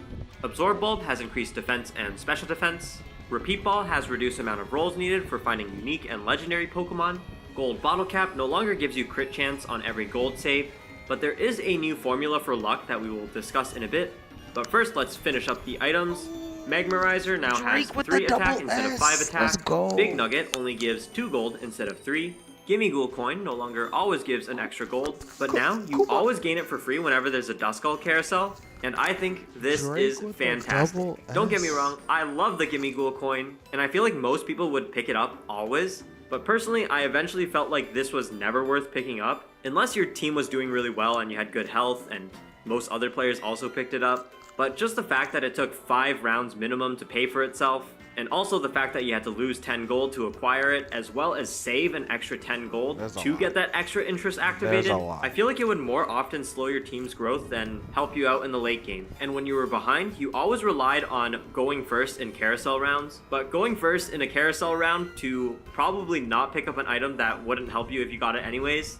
Yeah, Duskull carousels just felt horrible every time I saw them. Now, however, Duskull carousels work just like any other item component carousel. You just get this slightly weaker version of a Gimme Ghoul Coin as a bonus. You absolutely love to see it. This is a great change. Similarly, Xatu is also different. Xatu now offers Treasure Box, which is an item that gives you 2 random components for 10 gold. You will almost always want to buy this, especially in the early game. In the late game, however, I guess there are situations where you wouldn't want to buy it. Say, if you have 3 carries and they're all fully itemized, but one of them is unevolved, getting 2 random components is the equivalent of picking up a random item. And if your 3 carries are already fully itemized and you can't equip it, it's probably better to spend that 10 gold into the shop and try to evolve your unevolved carry. But yeah, overall this feels a lot better than picking up a Wonder Box or not picking up a Wonder Box. A much nicer shop to see in the early game when components are very important, and an actual decision that's worth making in the late game. That's all the new and changed items. So let's talk about the remaining gameplay changes, starting with targeting, where Pokemon will now always target the same target until they move out of range. No more annoying situations where your Pokemon are switching targets when they don't need to, and this is also a slight nerf to Pokemon with dash abilities, and also a buff to Pokemon with a high range stat. Paralysis got a huge rework. Instead of decreasing speed by 50, it's now going to make a Pokemon speed stat 50% less effective. So it is going to be more useful against Pokemon with over 100 speed, but we're no longer going to have situations where a Pokemon has 0 speed and literally just stands still for an entire battle. And this is also something that I mentioned in the last video, how Ghost 4 could completely shut down certain Pokemon. I mean, Ghost 4 and Paralysis is still going to be a very nice thing to utilize against your opponent. It's just not going to be that oppressive nightmare that it was previously. Especially when you're going to be able to find the components that you need thanks to Duskull and Xatu being changed.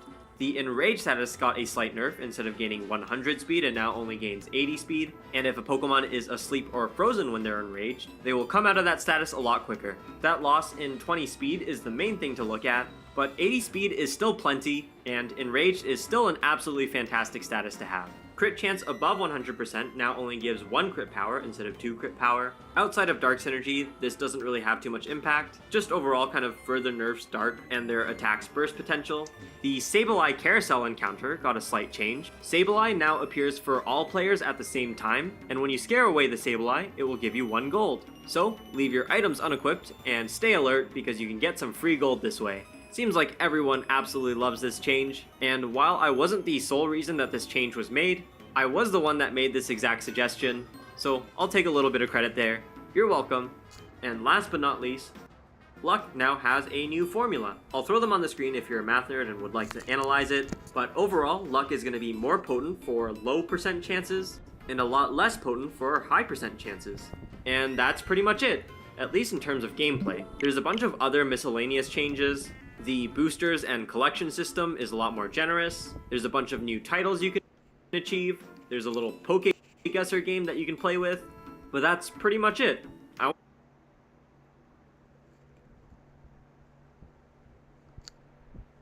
want to say that the devs have done a truly fantastic job at engaging with the community and really listening to what feedback people have to say. A lot of the changes made through every patch are done through discussions and idea threads on the Discord, and I think that's awesome, and I encourage people to continue to do so, constructively and respectfully of course. On top of the innate fun that the game just has, this level of community involvement really makes this game special. And with that being said, thank you so much for watching, enjoy this new patch. Field is the best synergy right now, mark my words, and I will see you all in the next game. Take care. There's no way it is. Hello and welcome to Lewis Nichols Live Stories in association with Shane Solomon. And I'm really excited to bring on our next guest today, Mr. Peter Davison. Thanks for coming down. Great pleasure. I've got to say, I was mentioned in the car, I've never had so many questions. I mean, it's borderline a novel. It's all right. I probably won't remember anything. It's fine. You've done so much, and we're going to start at the very beginning, really. Okay. We always talk about kind of people's upbringing and their love of what they do.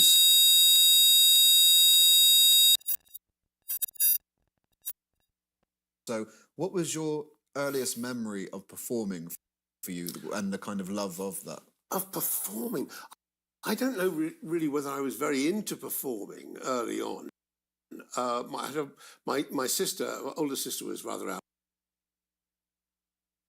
outgoing, and I think she got all the attention. When I went to school, I got involved with behind the scenes, stage managing, if you like, the school shows. And then, for some reason,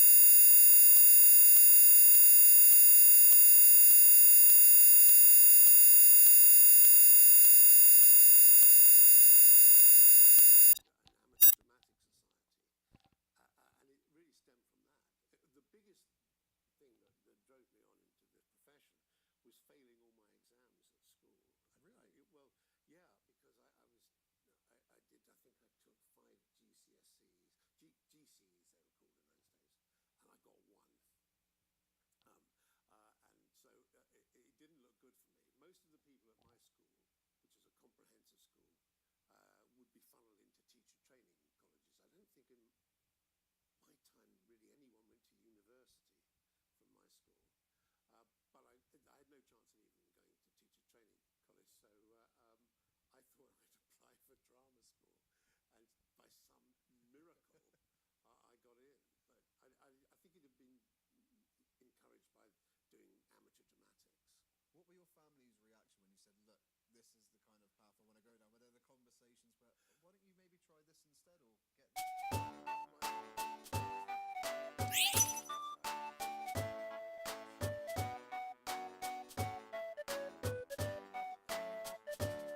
was from the West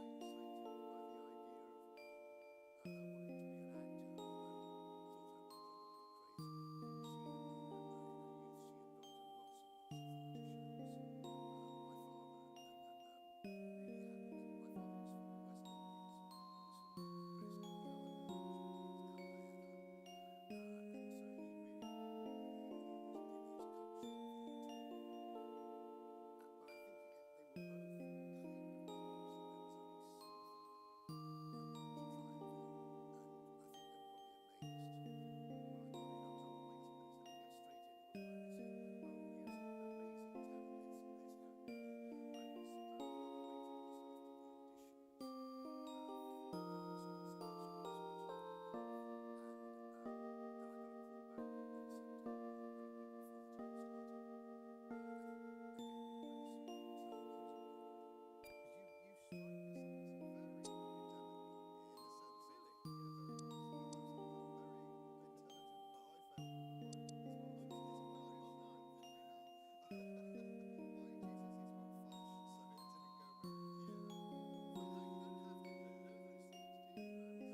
They're fun to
look at.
wasn't really in contact with him on the series, but he was there, and he went off to do Doctor Who, and when All Creatures Great and Small we thought finished forever, which was in 1979, turned out not to be true, but we thought we'd finished it. We took the stories up to the war. We all went off and did other things. I did the sitcoms, and then literally one night I was sitting at home, and the phone rang, and it was John Nathan Turner. And I'm thinking, why is John Nathan Turner? And he said, Tom Baker's leaving Doctor Who. Would you like to be the next Doctor? And it was as simple as that. Now, it seemed to me at the time the maddest idea ever, because I would watch Doctor Who. I'd been a fan of Doctor Who, William Hartnell, Patrick Troughton, not so much John Pertwee, because I went off and was at drama school and things like that, but I watched it, and I was used to the older Doctor, so I thought it was a bad idea, but he said, my initial reaction was not to do it, because I was busy. I had no shortage of jobs coming in, but I met him for lunch, which had a lot of questions. I made a big list of questions, actually, like you.